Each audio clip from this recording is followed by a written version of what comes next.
Welcome inside Black and Gold. Steve Geller and Jeff Nowak in a rough Monday after the Black and Gold fall to the Rams in the Caesars Superdome, a 21-14 matchup where I think Carr is still taking hits from the defense of the Rams, getting all that pressure on him for the game. Hopefully Derek's okay today too. But there's a lot of banged up Black and Gold players.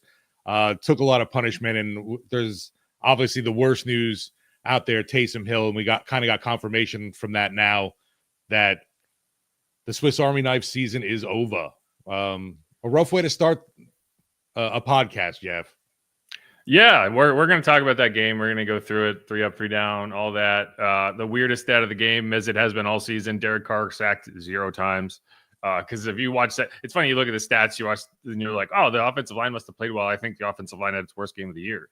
So, kind of take that for what it is. But we'll go through that. This will be the 3 down segment. Second segment will be 3 up. Then we'll do a mailbag in the back end. So get your comments, questions in there. But yeah, let's start with Taysom Hill. Obviously, it shouldn't surprise anyone that watched him go off the field, that watched the hit that sent him off the field.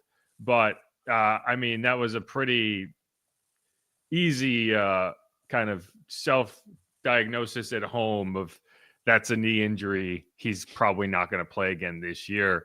And the question is more now. We don't know exactly what the injury is. Adam Schefter reported that it's definitely season-ending and a knee injury, but we don't know the extent of it, how much, whether he's going to have surgery. I'd guess he does, how extensive that surgery has to be, whether it's ACL, MCL, both, that's the sort of thing that we'll figure out.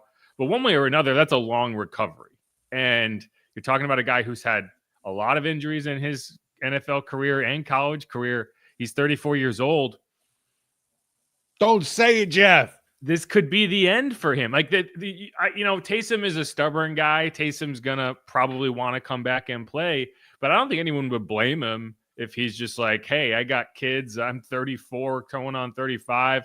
We've seen this happen time and time again. Even if I worked all the way back, what are the odds that I can still play the way I need to play? I go back to the conversation I had with him in training camp where I was like, hey, as you get older, do you look and consider maybe I need to kind of change the way I play? Do I need to play like a snowplow on every single time I touch the ball?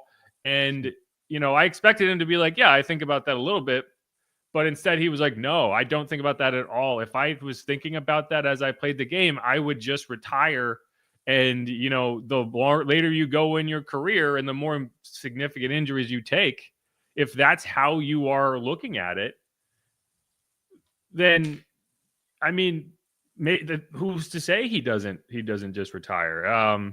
We'll have to see, but it's definitely frustrating. And we've seen this offense try to operate without Taysom. It hasn't gone well.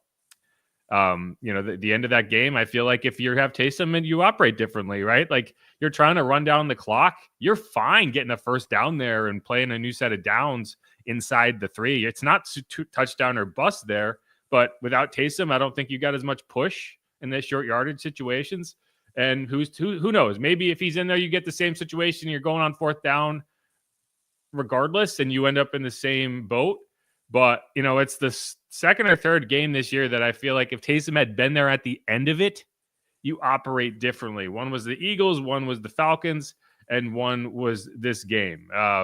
It's frustrating. Your heart breaks for the guy because he works so hard and he plays so hard. And he converted a 4th down on that play. He sacrificed his knee for a fresh set of downs. And if that's not Taysom Hill in a nutshell, I don't know what is. So, yeah, definitely a bummer. We were just basking in that glory of the game against Cleveland, all excited about, the production and usage in this, going forward down the stretch here in the final run. And, man, that definitely rips your heart out even more than the loss in the game because it's just a huge downer for a team that we got like a 2-week high from the Riz, and now, a lot of it has just been sucked out from the loss. Yep. And obviously another injury to a key player. And this one, like you said, you worry about with age and the severity and what it's going to take to come back from it. Could that have been the last play we see Taysom Hill, unfortunately? And obviously, all the best to him, and we hope that he proves everybody wrong, because I'm sure a lot of people are counting him out. Yeah, and I mean, we'll have to see. It's one of those things we won't know the answer on for a while. He's still going to be under contract, so it's not like they have to make a decision on his contract really. But they did restructure it. They made the choice mid-season to restructure that contract. They didn't necessarily have to. They could have probably made things work with just Alvin's new extension, right? They chose to wait on Alvin's extension and restructure Taysom for that operational flexibility at the time. So that means if Taysom does call it a career, that's gonna be a cap hit that maybe you weren't expecting. So it's gonna be tough to see. But before we move on, and there's gonna be a lot to talk about, so we do want to move on. Here's Darren Rizzi talking about losing Taysom on that final drive, what it's gonna look like going forward. He didn't know at the time. He wasn't willing to say at the time the extent of the injury. So this is him talking after the game. He's going to talk in about an hour as of the time we record this. So I'm sure he'll have more information then. But this is what he said after the game regarding losing Taysom on that final drive. Well, listen, I thought at that point, obviously, Taysom goes down. A lot of the guys are disappointed. He's obviously a very, very well-respected and well-liked guy in our locker room. So, but at that point, it also can be a little bit of a rallying deal where guys want to go and finish the game because of that. So, again, we had our opportunities.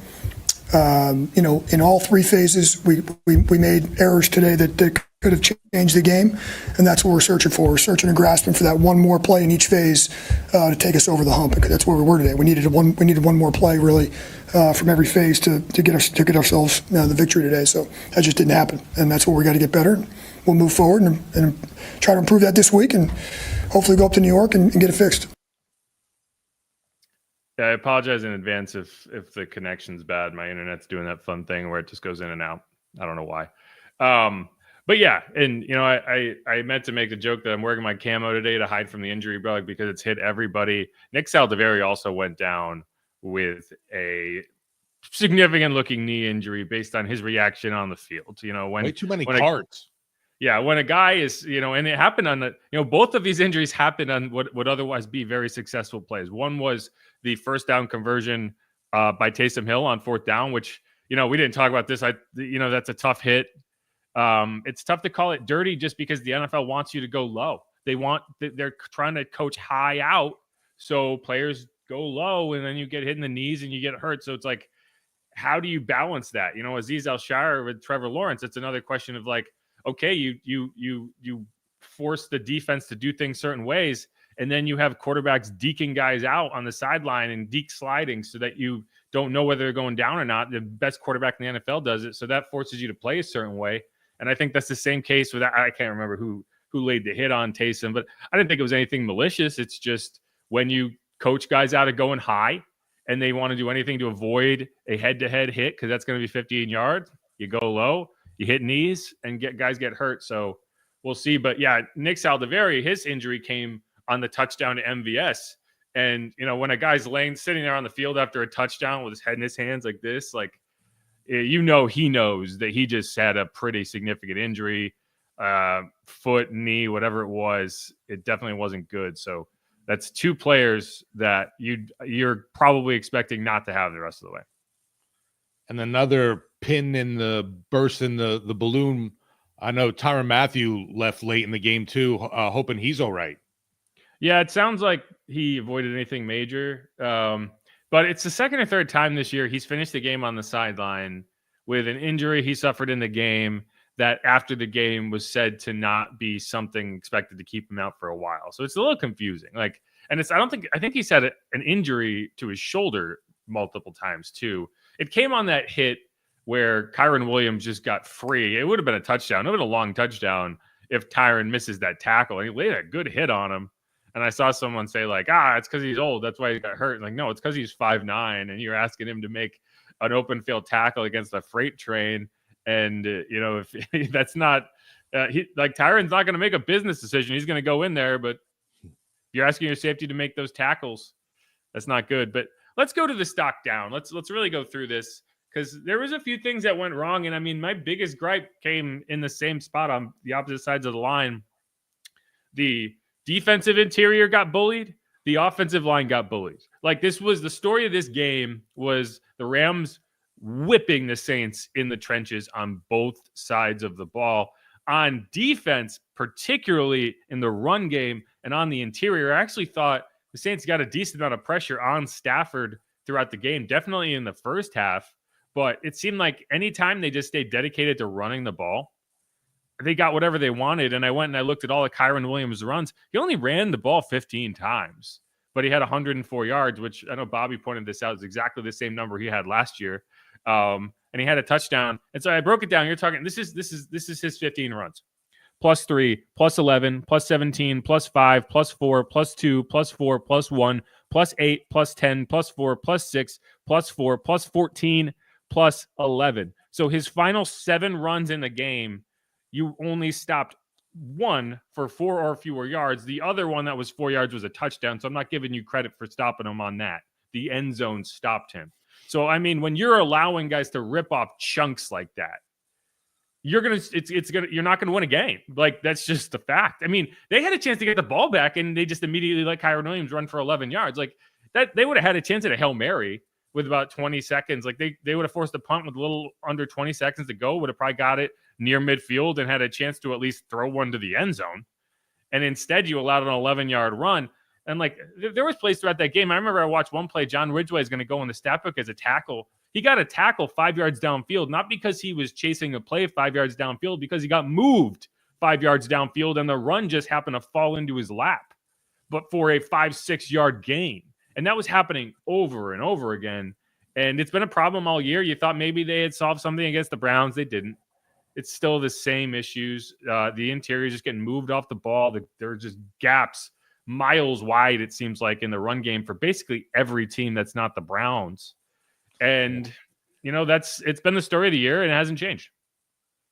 No, you mentioned that with those Russian lanes opening, that you're in awe of, like, oh my God, literally you could put the team bus through there, and you're wondering why they're ripping off so many yards per clip. I don't know if there's anything you can do, though. Like, right now, the immediate see of it, you can't do anything to fix this.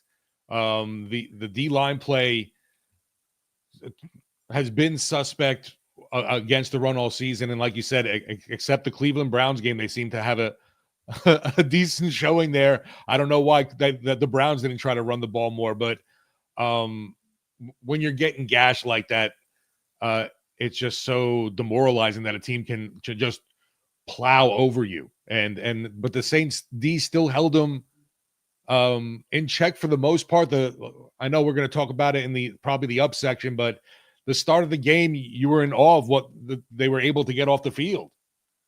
Yeah, they played well, and it was very similar to the Eagles game in that way. Like, the Rams moved the ball in that first half a little bit. They moved it on the ground for sure. I mean, Kyron Williams had 42 yards rushing in that first half. They played well in the passing game. They got after Stafford, and they didn't allow chunks outside of that one drive. Like, they had a stretch where they stopped Kyron for 5, 4, 2, 4, 1. Like, those are solid runs, but they're not first down runs. Like, they're not getting a first down on first down. It just, throughout the course of a game, it goes against you. And, there's no way to fix it in the sense of these are the players. Like, you're not finding new defensive tackles, and you're not, changing your scheme mid-season. It's just going to be, hey, this is a position, the defensive interior specifically, that you have to keep building. And you've tried to get by with limited asset kind of spending at that position, right? Like, Colin Saunders, you signed in free agency. Nathan Shepard, you signed in free agency. Malcolm Roach, the last couple of years, was here. He was a UDFA. John Ridgway, you kind of just found on the scrap heap from Washington. I mean, no offense to Ridgway, but Washington was just getting rid of him, and the Saints brought him in for basically nothing. So, I mean, other than Brzee, you really haven't invested in that position, and you got to keep doing it. And Brzee, unfortunately, as good as he's been as a pass rusher at the defensive tackle position, he's been a liability in the run game. So he's not helping there either. I wouldn't, I think if you're picking in the first round, you're talking top 10. I'm looking at nose tackle. I'm looking at interior defensive line, because we've seen over and over again that part of the field get attacked. Yeah, I mean, you're gonna, for me, invest in the D line, or I know fans are not going to love to hear it, but go right back to the offensive line and find you another stud for that group to protect the poor quarterback, whoever the hell's back there.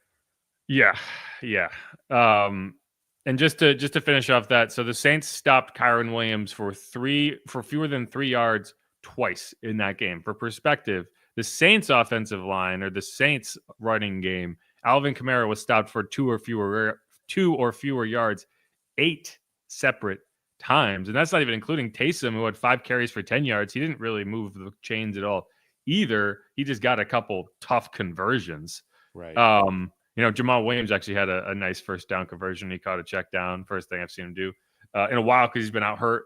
He didn't have a huge role in that game, but it was a big moment for him to get that first down. But like, that's the difference is the Rams are able to get positive yards basically every time they run the ball. And the Saints, it seemed like, not being net behind the sticks was a positive gain. Like the number of 2nd and 8s in that game were astounding. And that was still like, okay, at least we moved the ball forward, right? We gave ourselves a chance on 2nd and 3rd down. So we'll see how that goes. But no, this was the first game that I looked at and said, people disagreed with me after the game. I tweeted this. It was the first game that I watched where I was like, the offensive line is the reason you lost the game. And I say that, and I don't mean like this is the first time the offensive line hasn't played particularly well. Like you look at the Eagles game, I think they got whipped a little bit. You look at the Chiefs game, I think they got whipped. You look at the Broncos game, they definitely got whipped. But the Eagles game, you did enough to give yourself a 5-point lead at the 2-minute warning. Like if you do that, it's on the defense. Like the defense has to hold that lead, right? You look at the Chiefs game, like, yeah, we can talk about the offensive line, but Pat Mahomes is winning that game. Like you're not like the Chiefs kind of did what they had to do on offense. And if you had scored more points, they would have scored more points. So I don't really like, it's not a great game by the offensive line, but that's not the reason you lost. Against the Broncos, it was a failure at all levels. You could have had 5 all-pro offensive linemen. You're probably not winning that game. Like, so while that was probably their worst game as a unit, there was a lot of reasons you lost that game. In this instance, I felt like from the pieces you had on offense, from, the situation in terms of going against the Rams, like things on defense went as you would have hoped, right? You ran the ball reasonably well in this game. You could not pass protect a lick. Like, and we talked about this going in. Derek Carr has been very hyper-focused on not taking negative plays, avoiding sacks, and it's helped you stay in touch. But you do also need stretches where the offensive line wins, and you just didn't have those. Like 3 or 4 drives were just torpedoed at the very end by just failures to stop Jared Verse, who had a monster game. He's a rookie, had a monster game. That one, the first drive, the drive that ended in the Blake Grupe miss, you had back-to-back penalties on your tackles to kill your chances in a situation where Alvin Kamara is in the end zone. Fuaga ends up 4 or 5 yards downfield because I think he didn't know what the play it was. It looked like he was run blocking.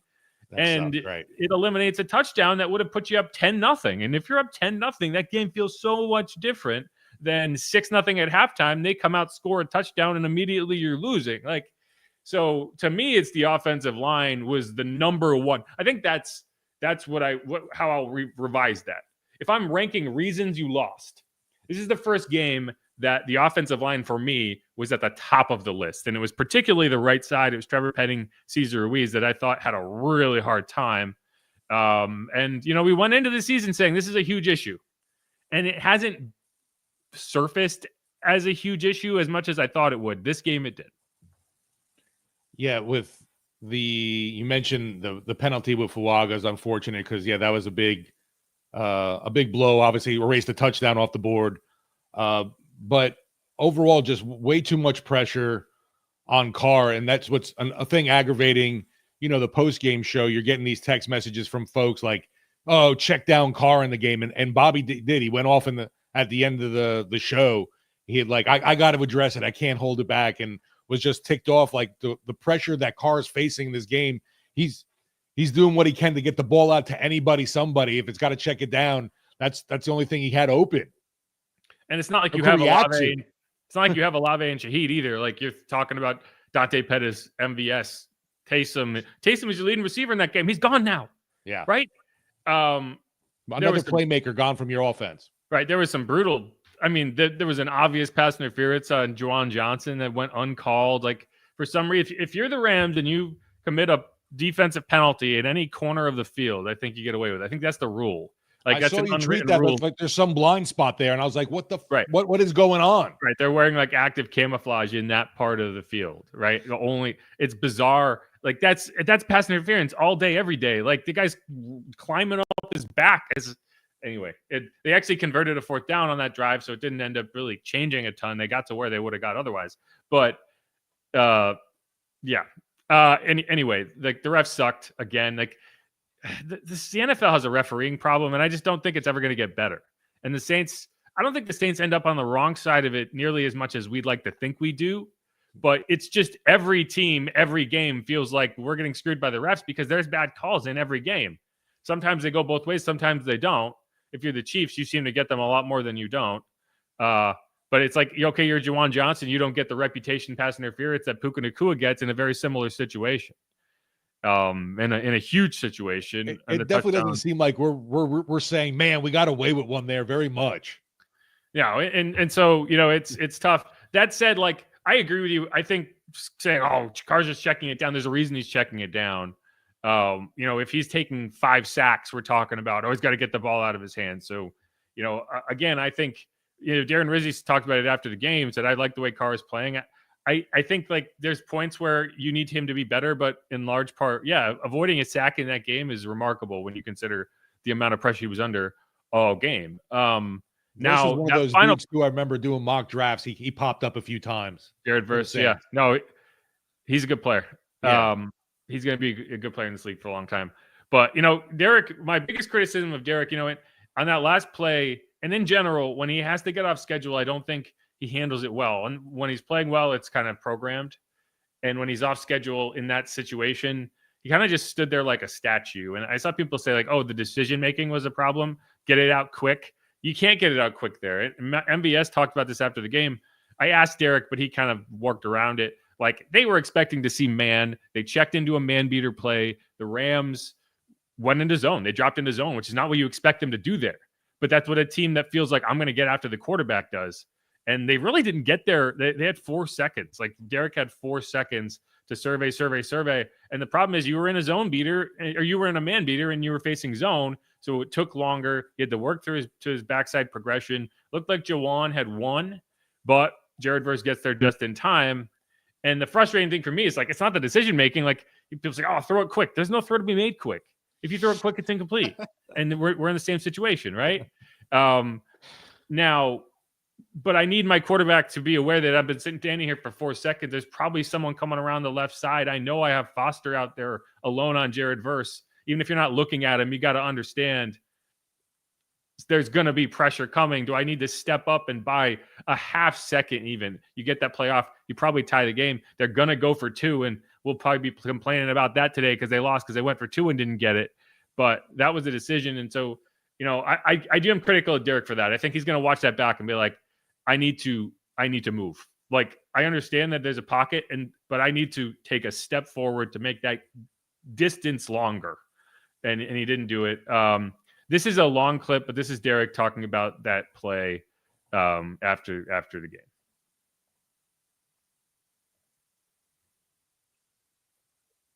Reads just with the coverage they played, and so I was stepping up and just going to give Juwan a big body ball up top, and I thought he won just from my point of view until we get the clicker and pause it. I don't know, but at least we would have had a chance, and so it's tough to be that close, to have a chance. And I was begging, right before that drive, I was like, hey, I went to Riz. I was like, let's go for 2, because there was no doubt in our mind. We're going to score. We're going to score. Let's go for the win. And we didn't get that opportunity to see if we were going to do it. But it's hard to lose a game that way. I just wish I just could have done more for my teammates. I always feel that way after a loss, and this one hurts, especially when you're that close. So was that pressure just like in a blind spot? Is there anything that could have been, did you evaluate anything like My read was completely front side. I mean, I will evaluate it. I was just like, what could I do better? What could I have done? but I'm not looking, that side on that play that with the kill we made, the check, I should say, that we made, and my eyes are front side, going through my read, trying to find the coverage and find the open guy, and so I had no idea, but I got to figure out a way to help my teammates. Derek, realistically, like when your read is over here and the pressure's over here, like what can a quarterback do besides like have that internal clock? Is there anything that can be done there at that moment? I don't know. I just always, want to put it on myself. That's a tough one, because, it's at the end of a game, the down and distance, you're trying to take every last second. It's not like some of the plays early in the game where someone lost or something like that, and I just get out of there, I throw it away to save a negative play. Can't do that. You have to try. And so, I'll go study it and talk to my coaches, and whatever they say, we'll work it. I'll try and be better, and it'll be in my brain for sure, but I don't know. I don't want to say there's nothing I could ever do, because I always want to think that there's something I could have done better.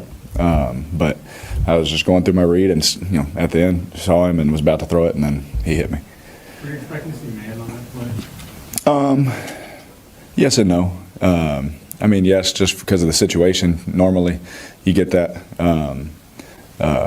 But also with all the different motions and things we've done, and beat versus man down in the low red zone and things like that, that's a tough call too on a defense too. So I knew what the coverage was as soon as I saw them line up and start communicating. But for me, usually in that situation, especially game on the line, you expect man, players on players, and a blitz, maybe an all-out blitz or something like that. But yeah. At what point do you maybe decide, like, I'm going to flee the pocket and extend this? Like, I know that one was kind of quick, but like, is there like a trigger that goes off in your head, like on a play where you're like, all right, it's been like 4 seconds, I need to get out of here or something like that? Yeah, it's not really counting. It's once you get through the read, I got through 1 and 2 pretty quick, and then I'm waiting on number 3. The way they passed it off. I won't talk about our whole read, but I went through 1 and 2 quick, just because of how they played it. We knew that those plays were dead. And so then you step up, looking for 3. Right when my eyes went there, I waited till he was about to win and then went to throw it. So, I don't know. It's my fault, man. I just wish I could have got the ball off.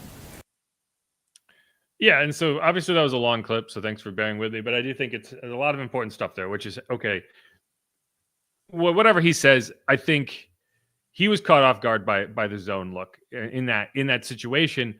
And I think he kind of froze, right? Like they checked into a man beater, and then that play didn't work. And, you're going to watch that clip and you're just going to see him standing there. You got stone feet. And it's funny because it's like, you don't want a guy to have happy feet, but you also don't want him to have stone feet. You need somewhere in the middle. And it kind of felt like in that situation, Derek, because if you go back, like there was a play, I think it was the playoff game where it's 4th down and he like throws it away. And I feel like he's overcorrected since that point, that whenever it's 3rd down or 4th down, he does not move. He's like, I am waiting here until something comes open or someone hits me. And I appreciate that impulse, but at the same time, like I need you to move, So I don't know. Like I think it was the right read. I think getting to Juwan on the backside was right. He needed to extend. He didn't. It's hard to give Foster Moreau a ton of crap when you're one-on-one with Jared Verse and you give the guy more than enough time. It was just, you got it caught in a bad look in a critical situation. Could he have run for it? Maybe. If he checks it down to Kamara and he gets tackled short, we're talking about, he's a coward. He's checking it down. So it's when you lose, there's no way to win. And that's where we're at. But that's that play. Yeah. Obviously Verse made a hell of a play too for the Rams, but you just wish you had a little bit, like you were mentioning, that not that such a statue, and you had a little bit more mobility to you with Carr. And to me, that's probably the biggest knock on him. It's not, that he's checking things down, or he's trying to not take advantage of, reading the defense properly. I just think, like I said, Verse made a good play, but Carr needs to be a little bit more fleet of foot, I guess you could say, because he's not a dude that's going to take off and run. Here's the thing, though. Like multiple times in that game, he did take off and run, and he actually isn't that slow. He can move. He just sometimes gets locked like cement feet because he's like, I don't want to bail and lose a chance to make this play, so I'm just gonna stand here Hang like in a there. statue. And it's like, okay, but I do need you to move a little bit. I need you to be light on your feet so that you can maybe, just like if he extends 3 feet to the right and forces Verse to have to reach a little bit longer, you're talking like he's cocking back to throw as Verse gets there. If he extends for any amount of time, and this is really easy for me to say, Mr. Standing on the sideline, never having to have dealt with this situation in my life. It's really easy for me to be critical of a guy who's standing there saying, I don't care if they hit me. I'm going to give myself a chance to deliver this ball, and say, oh, I didn't extend. Like, at the same time, when you're Derek and you watch that and you look, you see how much time you had and how your internal clock should be going off like a time bomb in your head, and you're just not making any adjustment.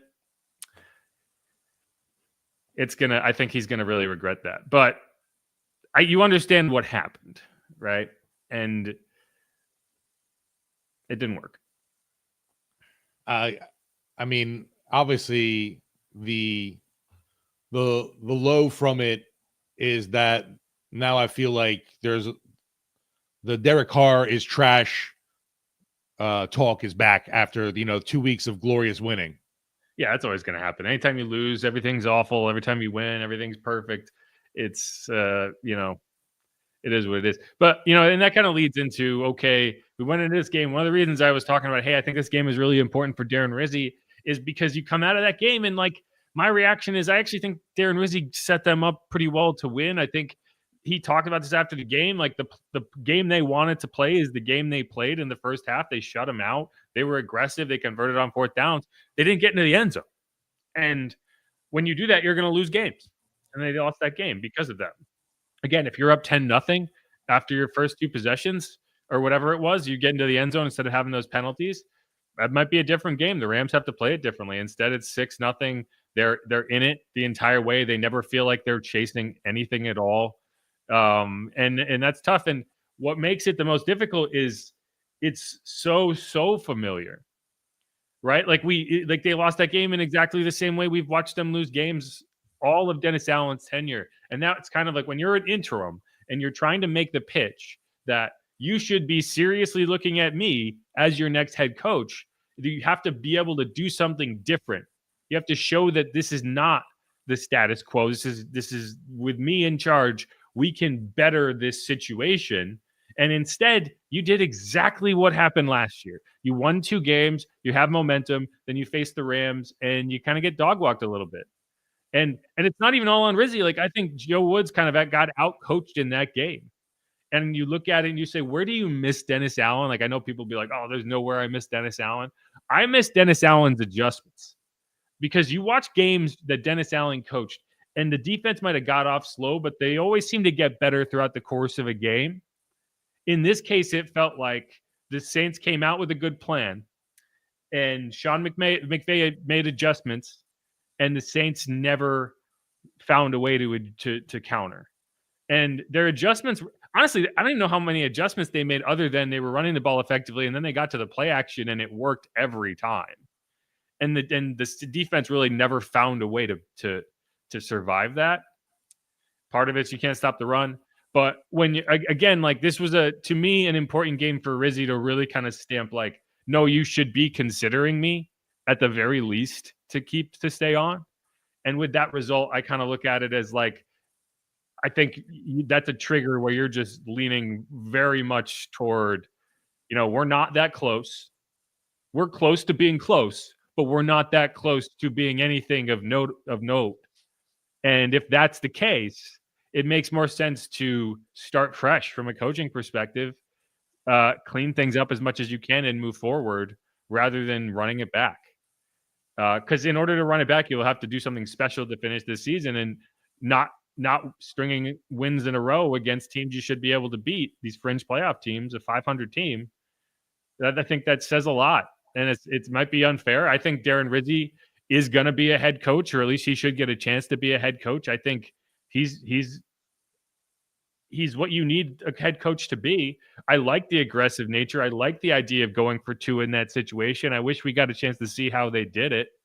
But I think the idea was right. I think that was your best chance to win that game, is to score a touchdown, go for 2. Because like I said, I didn't trust the defense to stop anybody.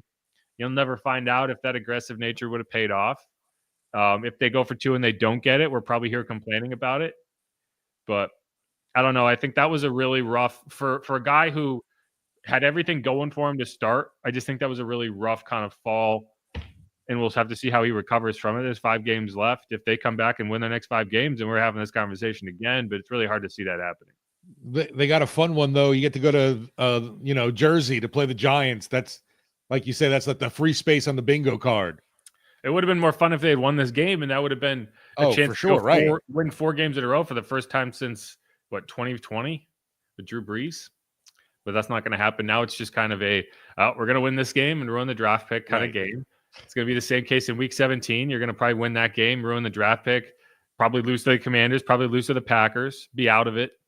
You mentioned with Riz and coach, being the head coach. I'm just curious, really overall, how many changes that the higher ups, like a Mrs. Benson and whoever she has alongside her to make this decision of, you hear the rumblings about people want Mickey Loomis gone as the GM. We've talked about moving him into maybe a different role. That's not going to happen, where he's just fired from the organization. But if there is a new GM in, are you going to have sweeping changes then with the coaching staff? That's a good question. Right. And that's kind of where we are now. You're probably 1 loss away from really being, this is about next season. The Falcons are doing everything they can to keep this thing in. It seems like every year the NFC South, it's like, I want to be able to say the season's over, but no one wants to take the NFC South, and it forces you to be like, well, we're not out of it. Like, Falcons are having to talk. They want Penix to start now, the fans. If the Falcons had 9 wins right now, I would be saying it's not even worth talking about, but the Falcons have 6 losses right now. And the Bucs have 6 losses right now. So, like, who's to say? And that's what makes it so frustrating, because you shouldn't be saying that at 4-8. Right. You should be able to be like, you know what? Let's move on. And you can't. I think a game like this, with the shittiness in the trenches, both sides, and then obviously a death blow on your playmaking side with having Taysom done for the season, it seems to me any kind of hope in this division even still is pie in the sky for me. Yeah, without Taysom, your offense is basically Alvin Kamara, who, I mean, if you want to talk about downs, he's had way too many drops this year. Like, I know you hate to be down on Alvin, but it's like, dude, you got to make the catch. And I know he's dealing with a freaking broken hand, though. He played so well in that game, but it's not about the hand. It's not about the hand. He can catch balls. He's just losing. He's just not concentrating. And, some of them aren't perfect passes, but the one he caught, he shouldn't have caught. That's why it's so annoying. It's like he made this incredible catch on a ball that was like, don't catch it. You're 4 yards behind the line of scrimmage. And you're going to get lit up. Instead, he makes this incredible catch. And then there was at least 2, maybe 3 that were just like, and you add that to the one against the Falcons that was right in his hand. Like, he's had a lot of rough drops this year. And yeah, maybe it is the hand. But if that's the case, stop throwing it to him then. God. But he's like you mentioned, now Taysom done, and he is the dude on the offense. And it's going to be him and MVS. Like, that's it. And like that touchdown to MVS wasn't even designed to go to MVS. That was just Derek Carr was like, I like this matchup. Let's see, YOLO. and it worked, right? And that's happened several times this year. Like, people see these deep shots and like, oh, it must have been designed. He's like, no, it's a play that's supposed to go to Dante Pettis, and he likes the matchup, so he throws a deep ball and connects, and everyone's like, what a great play. But, if he doesn't, and that's one of those situations where, like, everyone got mad at him for yelling at Chris Olave for not running all out on a clear out route. But, like, when you watch Derek play, you're like, he will occasionally throw to that guy if he likes what it is. And that's why I think he got frustrated on that play, because he does do that. And that's what he did to MVS on that play. Like, again, he is not the targeted route. That is not the primary. He's just a guy who's supposed to clear space, but he's there, and they're not moving the ball right. 4 touchdowns in 3 games, so good for MVS. But all right, anything else before we hit the mix here? We're doing downs, right? Well, we're moving on to do downs. I'm sorry. No, we're in downs now. You're right. Right. Short range Blake Groupie, what's up? Well, yeah. So he's okay, but we'll get into that in the next segment. Because you can't talk about short range Blake Groupie without talking about long range Blake Groupie. So we got to talk about it all at the same time. We'll also talk about open field tackle Blake Groupie, which is worth the conversation too. So let's get into that next segment. My only other down would be the safety room, because it felt like, Tyron, whenever Tyron's not out there, it's like, geez, you are in trouble. Like, you do not have anyone to fill in. And the second Tyron went out, they went after Will Harris down the field, and it worked. It was the only real deep shot they took all day, and it was instant. Right. And then late on the next drive, they did it again. Easy. And I think you look at a guy like Tyron, I think he scares quarterbacks into playing safer. There's no coincidence. Not there, Stafford, like you said, immediately goes that way. No, when he's not there, it's like easy money going.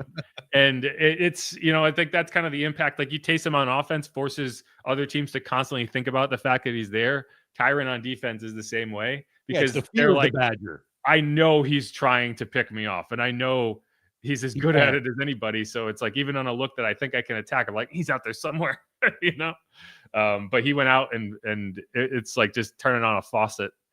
But all right, let's wrap up this segment. We're going on forever, but when you lose a game, we talk about the downs a lot more. Let's come back to a quick segment on what went right. Not a ton of it, but there were some good moments in that game we want to highlight. So we will do that. Again, this is Inside Black and Gold. I'm Jeff Nowak. He is Steve Geller, reacting to Rams 21, Saints 14. Rams get to 6-6. Saints drop to 4-8, and they're only still in the conversation because the NFC South is somehow just as bad. If the Bucs ever had to play anyone good again, they might not win. The Panthers should have had that game. Yeah, and they should have lost. Chuba Hubbard gave it to him. It looked like a tank job to me, but that's neither here nor there. But this is Inside Black and Gold. We'll be right back. Stick around.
And we're back on Inside Black and Gold. Jeff Nowak alongside Steve Geller. We are reacting to Saints 21, Rams.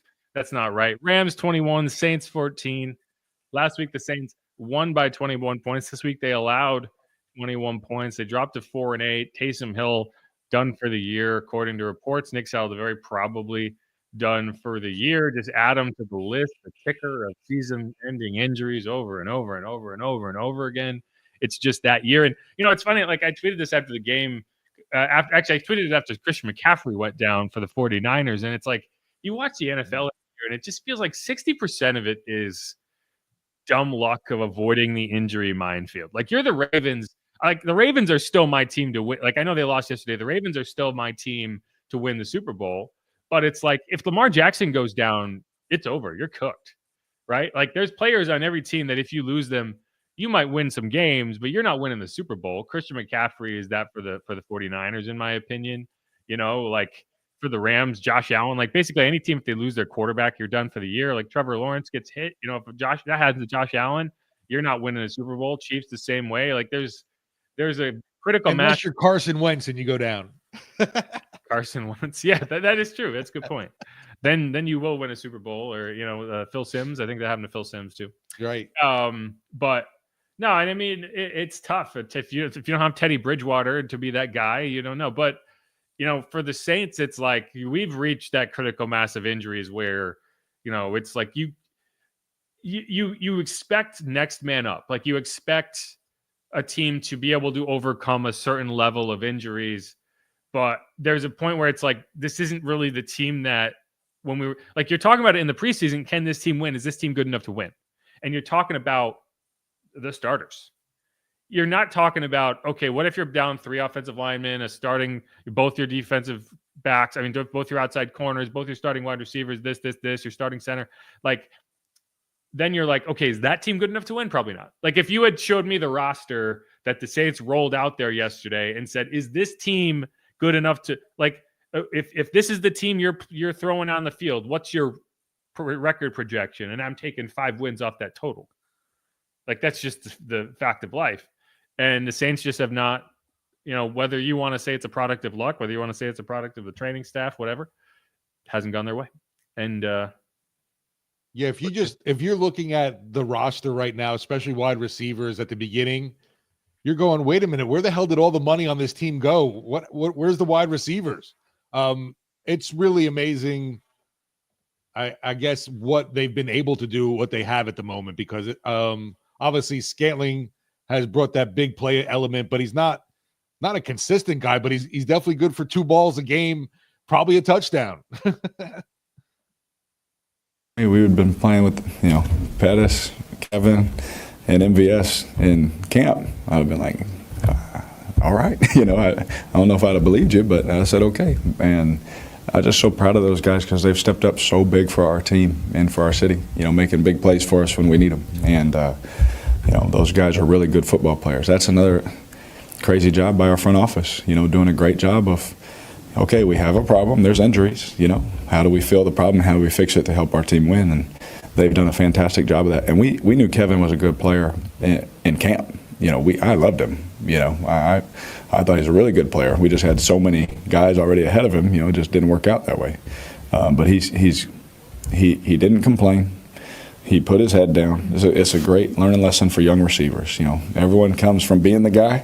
Then you get on a team with Olave and Sheed and Juwan and Taysom and AK, and all of a sudden you're not the guy, right away. But he did not complain one time, didn't make the team, all that kind of stuff. He just worked. He got opportunities, making the most of it. So that's a really good lesson for young receivers, especially his journey, where he's come from, all those things. Not quitting, not giving up, and just doing the right thing over and over again. Yeah, and so he's talking about Kevin Austin there, and it wasn't my number 1 stock up, but it was definitely on my stock up list. It's frustrating because you look at the wide receivers and you're like, I want more. But you also look at the names on that list and you're like, what you've been getting out of these guys is actually really encouraging. Like, if this was another universe, you see Kevin Austin making 3 big catches in that game, you're like, okay, maybe we have something here. Like, he's an impressive dude when you look at the skill set and the hands and the strength and the speed. You got him on an end around in that game. It's one of the first times I can recall a Saints end around working in years, other than maybe that one for Rashid last year, his first touch in the NFL. And so, like, this is the type of thing in a lost season that you can benefit from. You're going to go into next year and you're going to say, okay, maybe Kevin Austin is a bigger piece of this picture than we realized this time last year. MVS, maybe you bring him back on another kind of short-term deal, and he's an impact player in that room with Olave and Shaheed and whoever else you have. I still think you're a star player away, but you got to give these kind of newcomers a lot of credit, because like that game felt over, and then MVS goes off for a touchdown. All right, like then Dante Pettis makes a great play on a jump ball. Dante Pettis. I can't say this enough.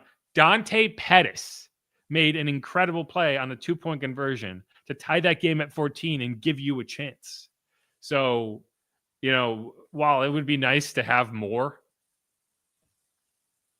that's just the reality you live when you lose your starting wide receiver. So you got to give those guys a lot of credit. And I would be stunned if Kevin Austin is not signed to the active roster by this time next week, considering you're going to have to probably add another offensive lineman, although you did sign Kyle Hergel. It's going to be tough for him and Pettis to get signed, but we'll have to see. Either way, like I think he's a guy that you add to the active roster. That's my opinion, and we'll see what happens. Frustrating too. Obviously, you mentioned we've got injuries, Olave, Shaheed, but another young guy that's not around.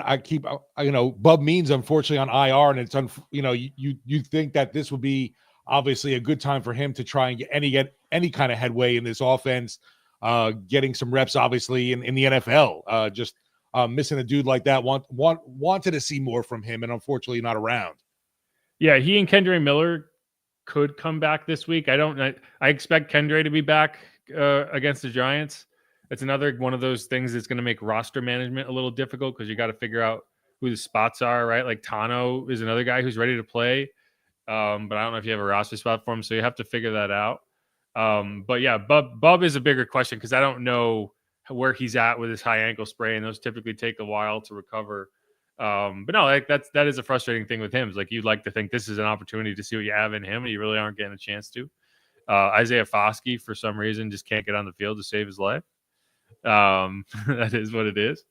It obviously says tons about the player. Yeah. Well, it tells you. I mean, it tells you two things. It tells you have a lot of defensive ends, and it tells you he's not cracking that rotation.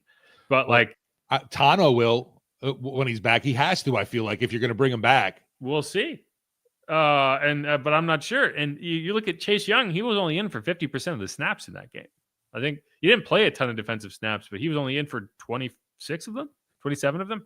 And Peyton Turner was in for 24. Cam Jordan and Carl Granderson were your snap leaders. And I think that's part of we're trying to stop the run, and these are our best options to stop the run at the defensive end position. But that's not a good look for the guy your prized free agent signing of the offseason is really not that involved. It is what it is. I'm interested to see after this season what his payday is going to be like because there definitely has been nothing jumping off the page at you. Yeah, at this point, it seems like the Saints might be able to get him back on a very reasonable contract, in which case I'm down for it. But I'm not getting in a bidding war with anybody. Because he just hasn't been as impactful as you would need him to be to do that. If you can get him on a similar deal you got him on this year, and you can just push that cap hit, why not? But all right, let's move on from that. A couple more things that I thought went well. It'd be easy to look at the defensive backs in that game, Alontae Taylor, Kool-Aid McKinstry, and gripe about how the second half went. But I think a lot of the second half was you couldn't stop the run. So you were leaving those guys on an island, kind of hanging them out to dry a little bit and saying, whatever happens, happens. And the Rams were getting into a lot of play action looks, and Stafford was booting out, and there was no one within 20 yards of him. So he had all day to just stand there and pick apart the defense. And anytime you give a good quarterback that time to do it, he's going to win. I thought in the first, they held him to 23 yards passing in the first half. Like he wasn't really able to get anything going. Puka Nacua and Cooper Kupp, I think they had 3 catches on 7 targets for 14 yards in the first half. So, that half alone is an indicator that these guys were playing pretty well. I thought the PI call on Alontae Taylor, I mentioned this, was incredibly soft when you consider the amount of contact that was getting let go, like that non-call on Juwan Johnson, the exact same spot of the field. And how physical Puka Nacua is as a receiver. All you're really doing is bodying him out of bounds. And the refs gave him the benefit of that call. So it's tough. I'll have to go back and look at the All-22 to get it to really find out what he did on that play. But I didn't think it was egregious. Darren Rizzi said he thought he also stepped out of bounds, which would have made it illegal for him to touch the ball anyway. But one way or another, I feel like these guys are developing. And, the final stats of that game, I don't think shows you a defensive back room that got eaten alive. The offense needed to score points to win that game. They didn't score enough points. Yeah, you look at the numbers from this game. It's really odd because you're it's kind of amazing to look and see that Nacua only had 56 yards. They were obviously big 56 yards, but it was only 56. And it wasn't downfield. That's the leading receiver yards. It also was mostly yak. It wasn't like, he's getting torching him downfield. There were a couple plays to Tutu Atwell that you had Alontae on an island against him, and I wanted him to play it better. Like there was one comeback that he got beat on, but again, it's like you're hanging these guys out to dry, so their number one concern is I don't want to get beat over the top because then it's a 90-yard touchdown. So you're overplaying that a bit, and he breaks it off because he has all the time in the world to do that. Stafford could just lay it in there. So I don't know. It's tough. Like the standard for cornerbacks can't be 0 catches, 0 yards every week because then everyone's below the standard. You have to just set realistic expectations and see, okay, where did they come in relative to that? And I feel like, other than that long pass to Demarcus Robinson, which again, I think was more a product of Tyrann Mathieu going out, the communication kind of broke down. There was one play, the third and 10 play right before Alante's pass interference, which came after an offsides penalty, which I thought was bullshit because the center kind of deked him into it. The Saints had to burn a timeout because they only had 10 guys on the field. And here's what Darren Rizzi said about that.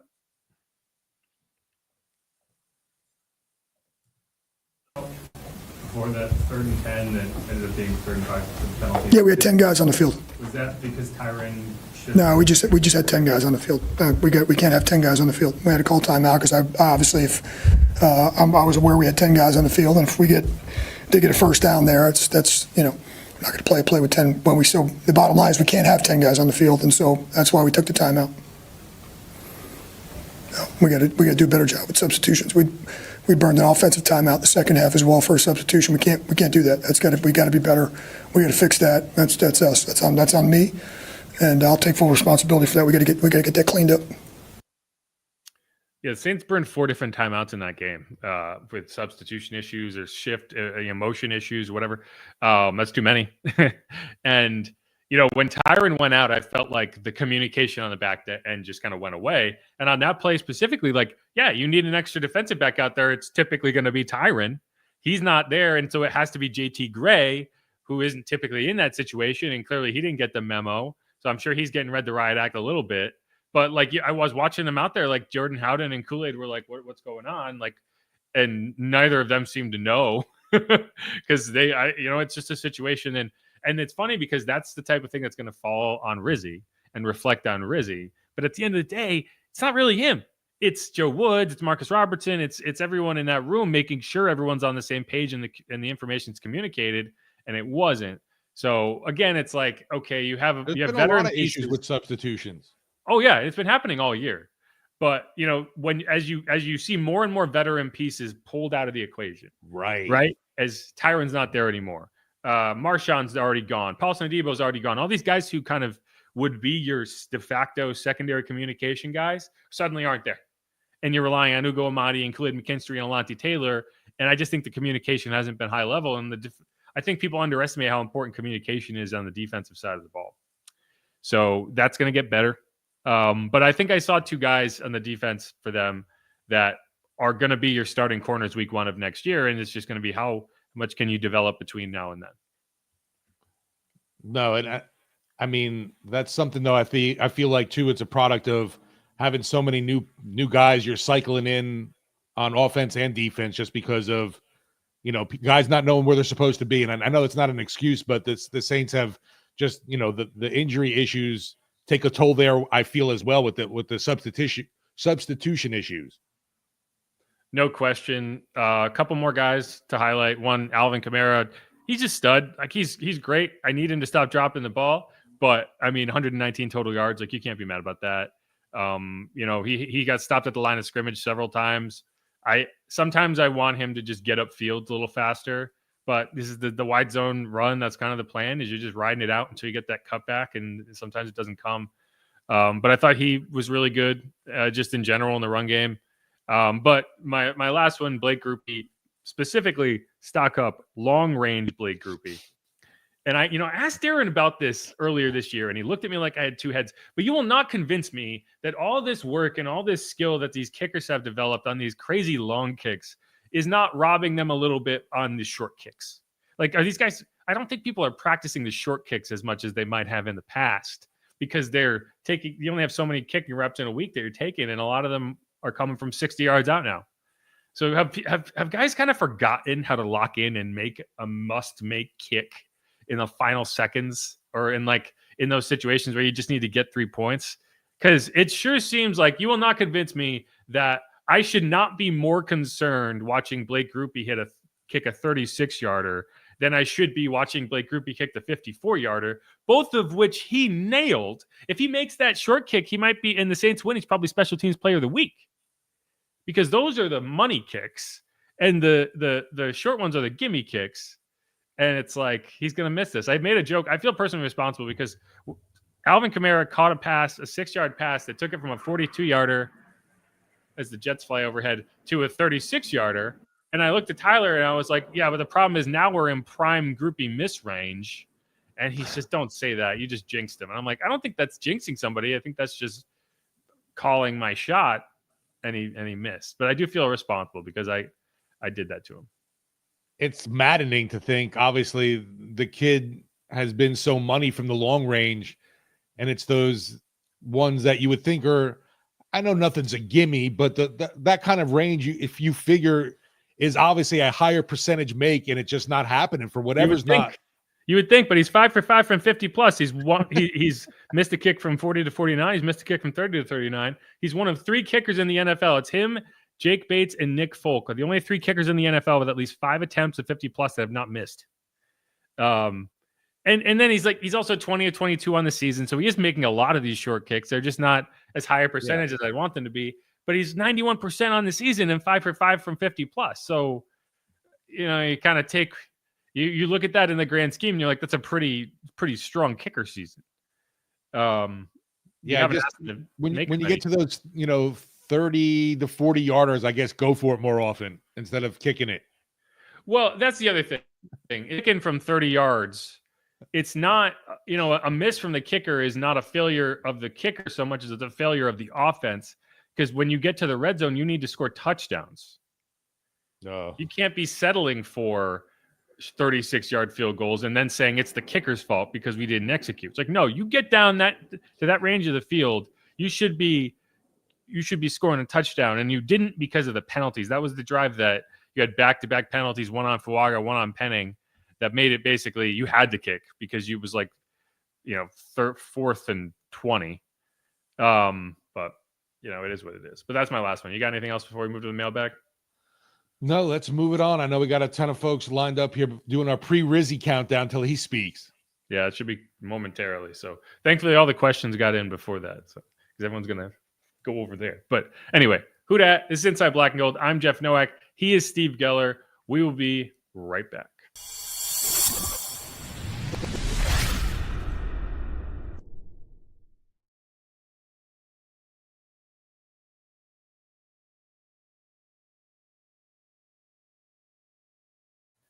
And we're back on Inside Black and Gold. I'm Jeff Nowak. He is Steve Geller. You can follow me at Jeff_Nowak. You can follow Steve at Steve Geller WWL. You can follow the show at Saints_pod. And if you haven't, just please subscribe wherever you get your podcast. If you're watching on YouTube, ring the bell on YouTube, leave a comment, leave a rating, leave a review wherever you are. Tell us what you think. Tell us what you'd like us to do more of, what we want to see us do better, and we'll do our best to make you happy. A team that's not doing their best, it seems, to make you happy is the Saints, who have lost for an 8th time this year. It has clinched a record of no better than 9-8, and that's if you win your final 5 games. What is it? 1-4 in 1-score games.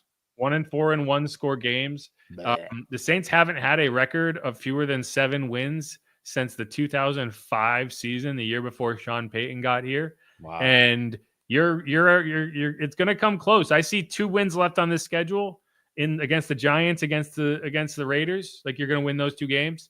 And then I think you could lose the rest of your games. And I think 6-11 is very much on the table. And a top 10 pick is very much on the table. So we'll see how that goes. I'm still 1 loss away from fully diving into 2025 mode.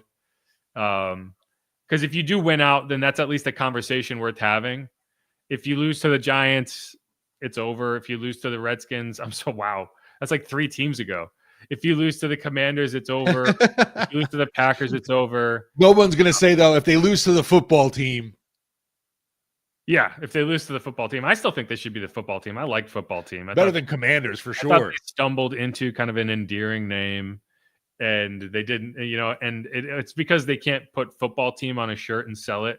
Well, they went from Redskins to commies. That's not very good either. It works for Barcelona. Like it works for these soccer teams. Like Barcelona FC is like as recognizable as it is, right? A lot of it's basically just a soccer naming convention, and it would have been Washington FT. And I thought, it's original. Like people, the only issue is when you're trying to refer to them and you can only call them Washington because you can't call them football team. Yeah, the football team. Yeah, but either way, from Washington. This is the mailbag, and as of now, I'm not diving in on the coaching search. I will soon. Like I think it's only a matter of time. But 5 weeks away from the end of the season, there will be a point where all we have to talk about is the coaching search. So I'm not going to pop the cork on that bottle until because you can't put the cork back on. You know, if you've ever drank champagne, like once the cork, we're just going to take Gruden out from the film room and put him on the field. Yeah.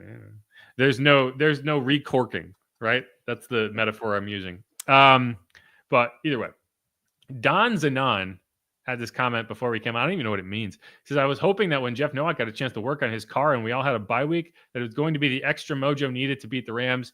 Even Dr. King knew the Rams was going to win. I don't even know.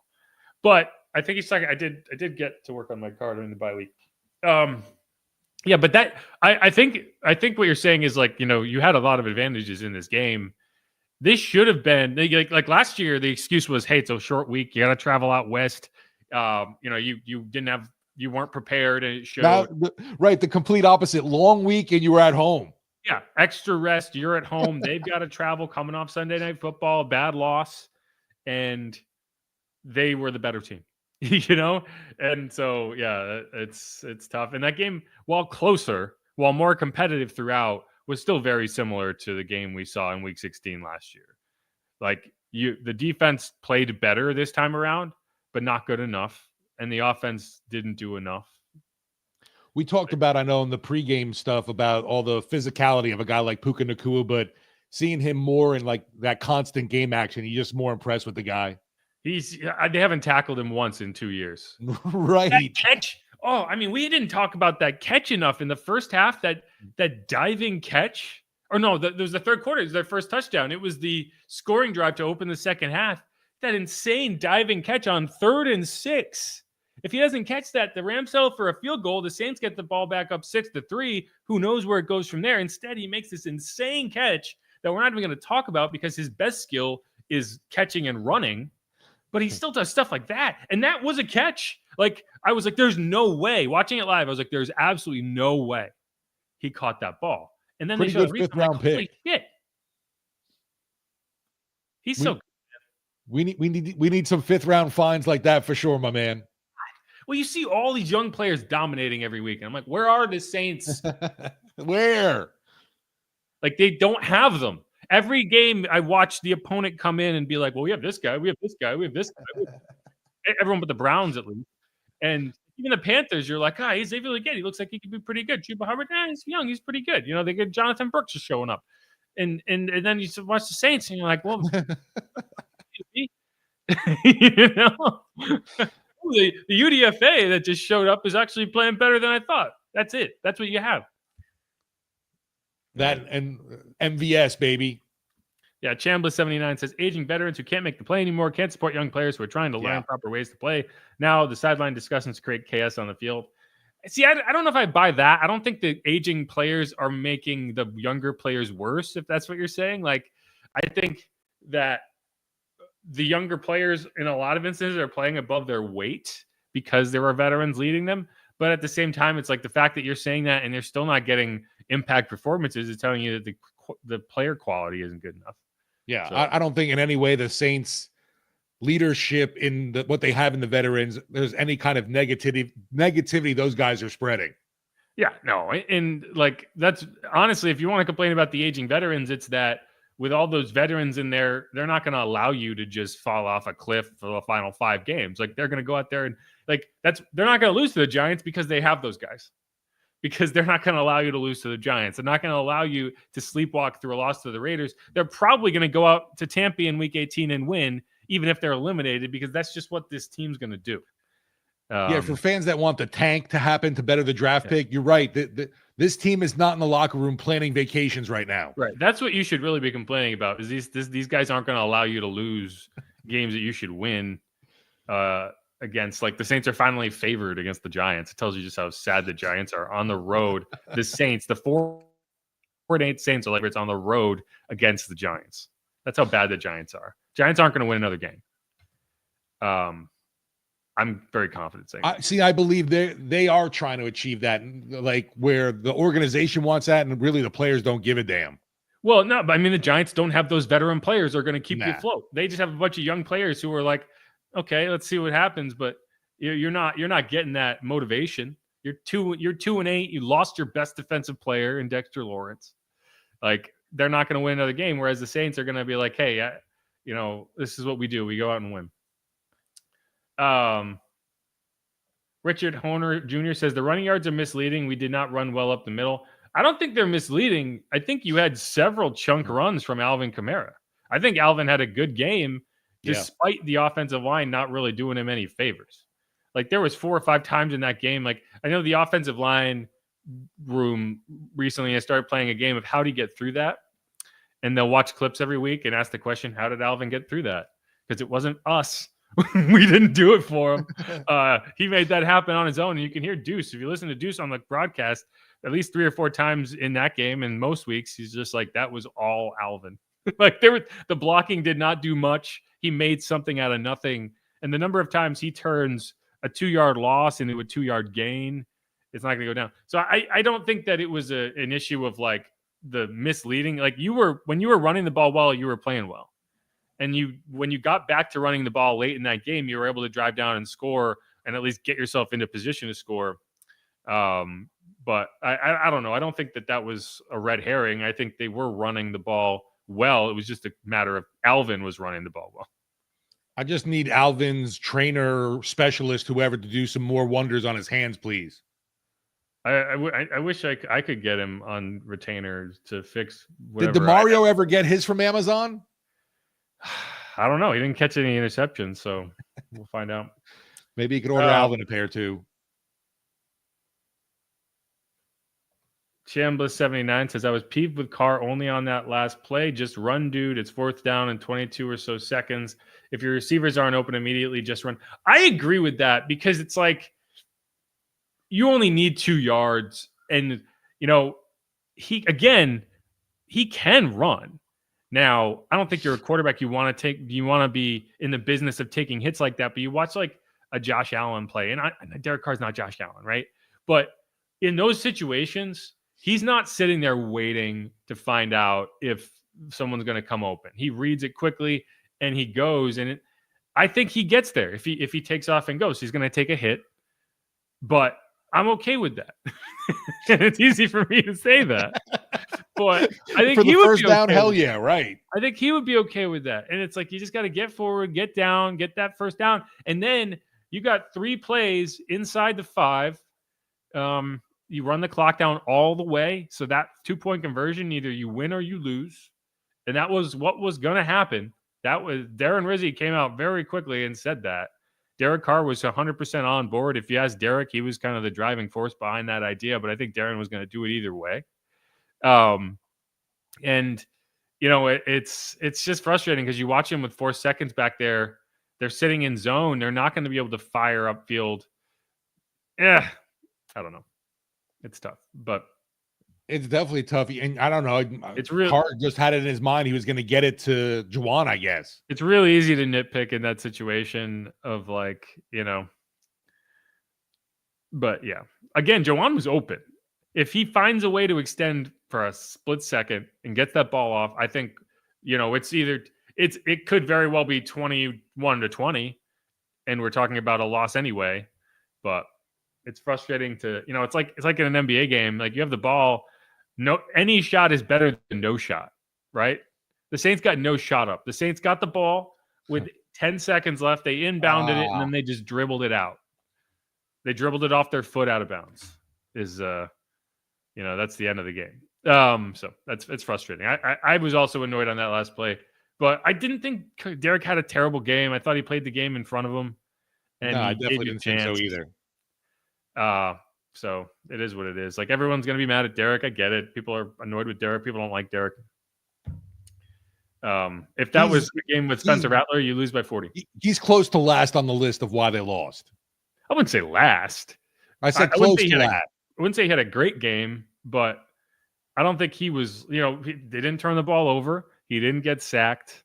Maybe he threw the ball away a couple times when he could have tried to extend, but they do a lot of pure progression. So once the play is dead, the play is dead. Like, you're not doing a lot of these kind of extended, backyard football plays. Would you like to see more of that? Yeah, that would be nice, but that's just not the game you're playing.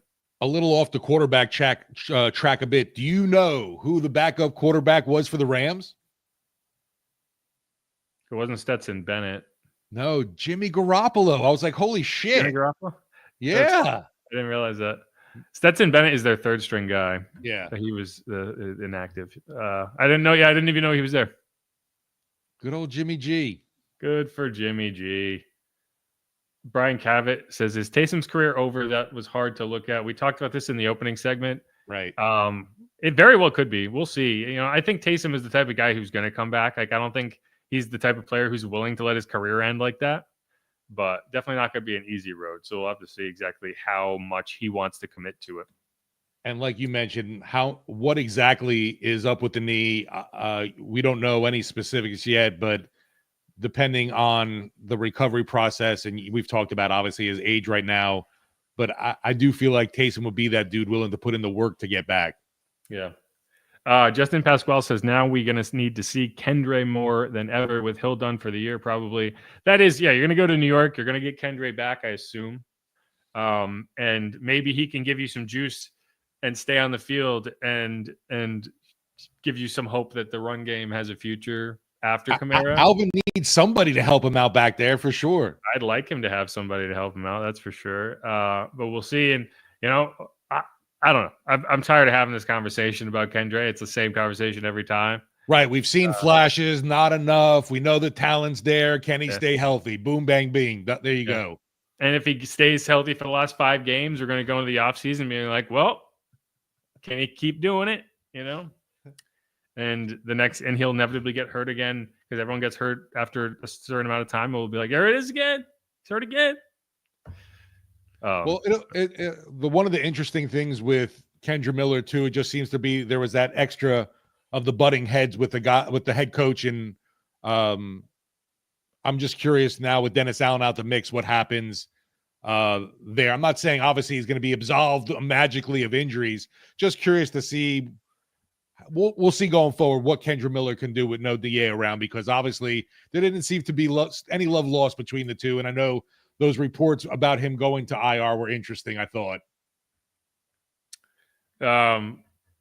Correct. Now, so Brian Cavett asks, will they flex the Monday Night Football game? Philly and Washington play on Sunday at noon. Bye-bye primetime Monday Night Football. I think it's very unlikely that they take a potential snow game away from Green Bay.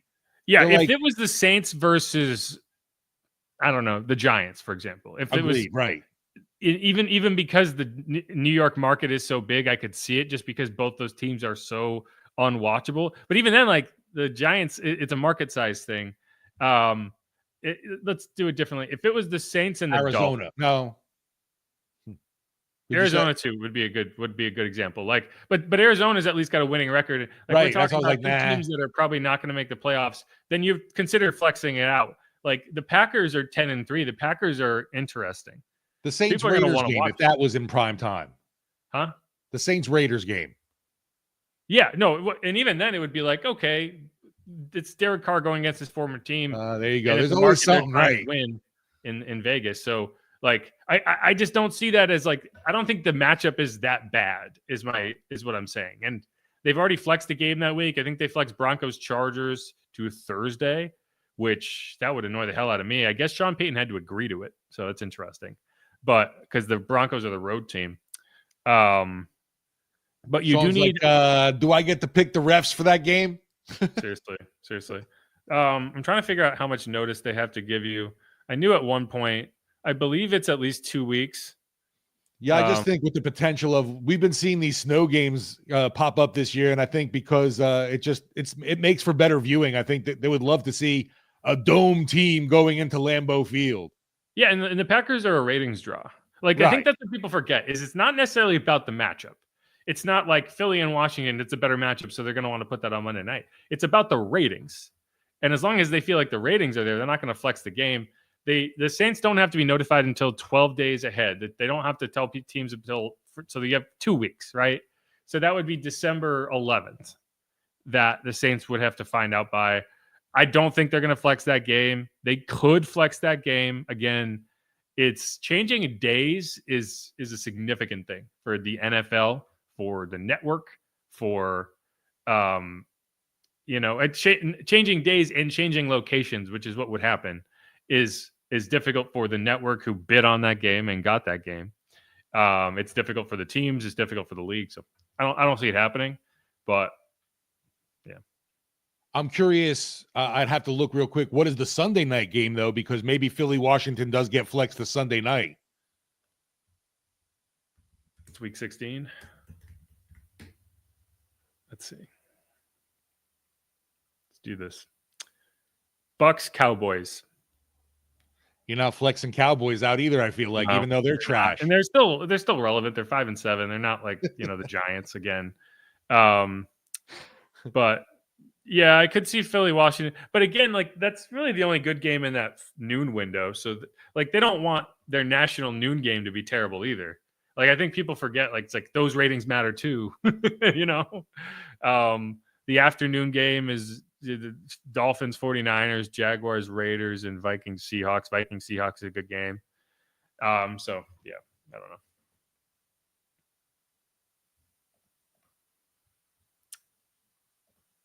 Okay, a couple more. This is going to be our toughest game left, and I feel okay about the rest of our games. Overall, we played okay besides run D and lack of passing game.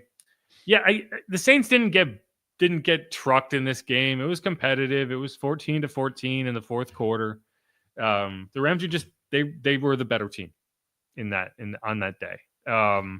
If the Saints are healthy, are they the better team? I don't know. It's tough to say, but they definitely were not the better team yesterday. I think that run D is problem number one, and right below it is like 1B would be O-line, obviously. I mean, like I said, you're losing both battles in the trenches. You're not going to win the war. Ba-boom. Yeah. No, I mean, that's day one stuff. Like, yeah, you win you draft through the lines because you need to win in the trenches. And if you don't win in the trenches, you don't win a lot of games. And the Saints have finished off the last 2 games on defense by winning in the trenches, and they just didn't do that today. So much so that they were not even willing to say, hey, let's see if we can get to overtime. Let's see if we can stop them with. Right. We know we have to end this if we can. That's more telling than anything about how this team feels about its defense right now. And like there was no question. They were going, So either way, it's tough. And we'll see how, and it was something we talked about throughout the week. Last week, we haven't seen Darren Rizzi have to deal with a post-loss locker room yet. So let's see how that goes, because winning all of your games is obviously nice.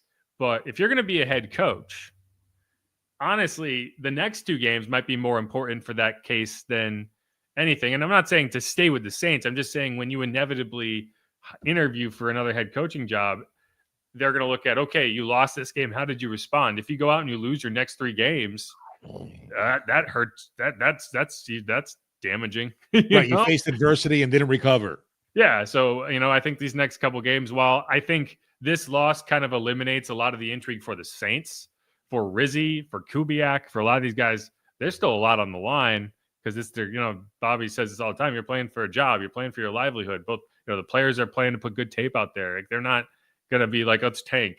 The coaches are not going to be like, let's tank because they're probably going to get fired anyways. Rizzi's like the game plan this week is just throw whatever you want out there. We're just trying to get better draft picks for next season. Yeah, that's the problem with the idea of tanking is the guys you're asking to tank aren't going to be the ones benefiting from the tank because most of them are going to be gone. And they're going to be gone because of the poor quality of play. So it's never going to happen with, especially with the Saints, in terms of you're not benching DeMario, you're not benching Derek, you're not going to do that. I could see maybe if you're mathematically eliminated and you want to say like, hey, let's see what we have in the young guys, Right. at quarterback. But as long as you're in mathematically not eliminated, Derek's going to be your quarterback. You're not going to bench anybody. You're probably not going to bring a guy like Chris Olave back. Eric McCoy's a question. Maybe it's just not worth it anymore. You would want him to be right for next year, so you don't want to do anything that might damage him long term. But no, if they get eliminated, then definitely I would shelve Kamara. I would shelve Kamara. I would shelve Derek, and I would, on the defensive side, maybe you would shelve a Tyron and DeMario, and so let's see if you can get healthy for next year and try it again. But we're not there right now.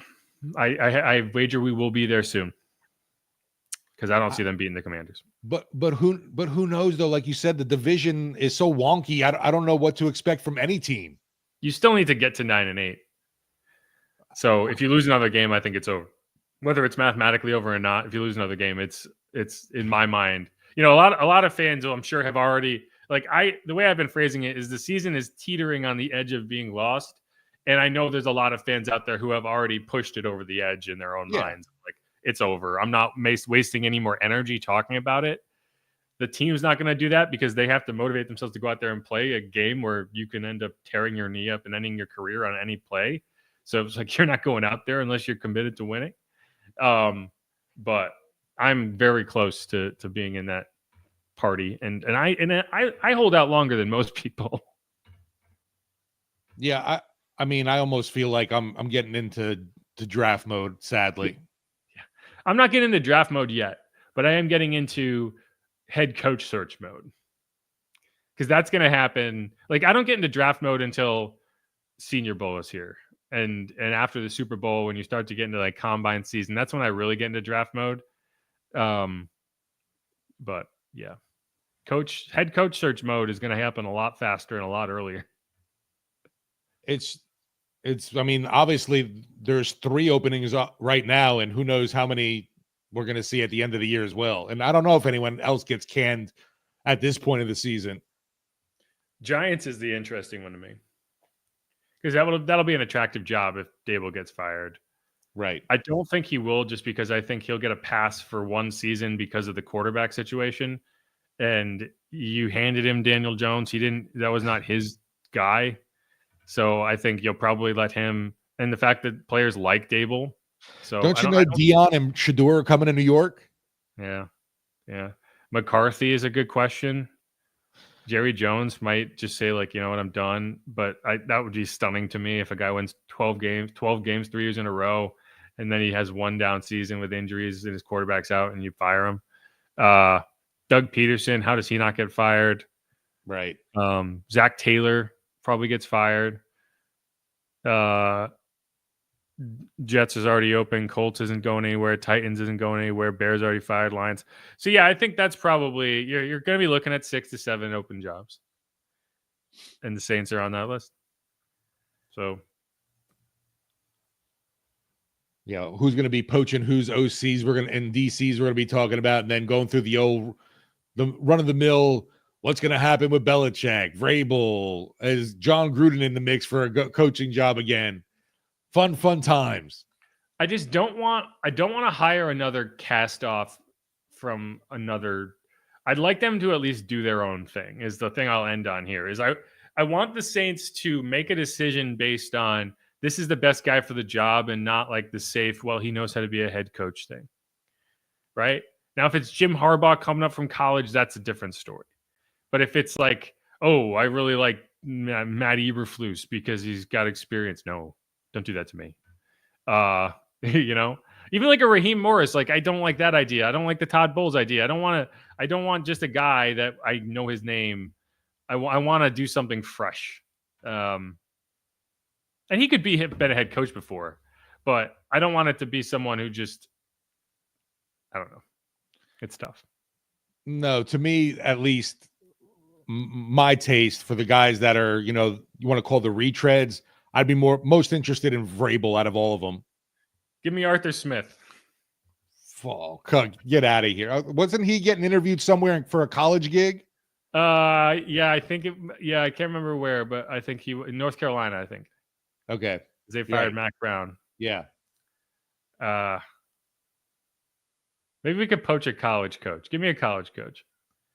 Don't give me. Here's the guy I definitely don't want. Brian Kelly. Don't give me Cliff Kingsbury. Because the fact that people are looking at Cliff all of a sudden at me like, oh, he's the answer because they drafted Jaden Daniels is hilarious. Yeah. But no, I heard a lot of folks speculating he's going to be the next head coach in Chicago. I could see that. I really could because of the USC connection and right. Caleb Williams needs a more college-oriented offense probably. And he made it work with Jaden Daniels, so why wouldn't they assume he? It's like that's probably a good feather in his cap. Right. If you have a young rookie quarterback that you're committed to, you don't have a choice. Like you got to make it work with him, or it doesn't matter.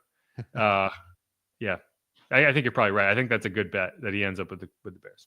It's just interesting, there hasn't been that connected dots of people saying, somebody for the Saints yet.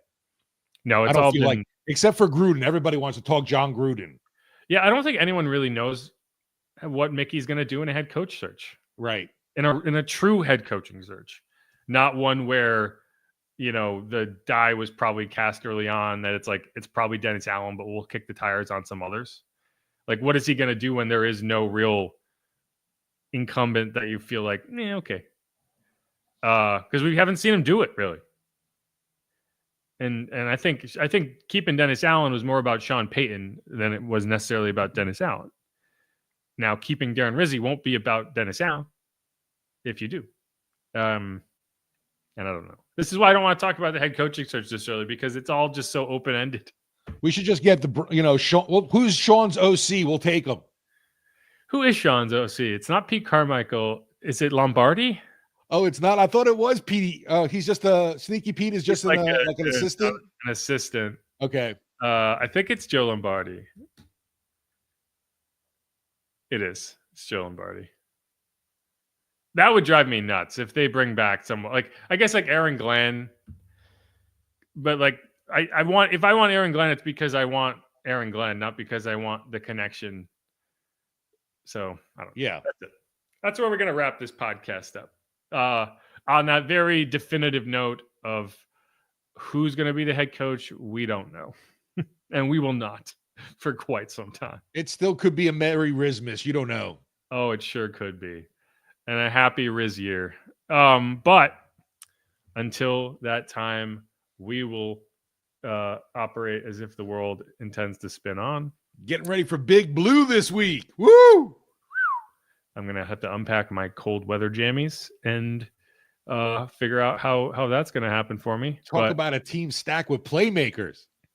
Yes, and it'll be a dry run for the real cold weather apocalypse coming in a couple of weeks. Which, you know how cold it's going to feel when the Saints are mathematically eliminated out there? It's going to be cold if there's motivation. If there's no motivation and it's just torture, they might lose that game by 30. But either way, let's wrap it up. And there's you just with your mic shivering out there going, what the hell am I doing in this? I'm going to not be reporting anything. I'm just going to be like, it's cold. Guys, I'm standing by the heater where it's nice and warm. Guys, I can't see the game, but it sounds great. Keep doing what you're doing. Anyway, all right. Who dat? Go Saints. Thanks, everyone, for watching. Remember to subscribe. Hit me up on Twitter. Hit Steve up on Twitter. Hit the show up on Twitter at Saints_pod. And until the next time, who dat? Go Saints. Who dat? Lose out.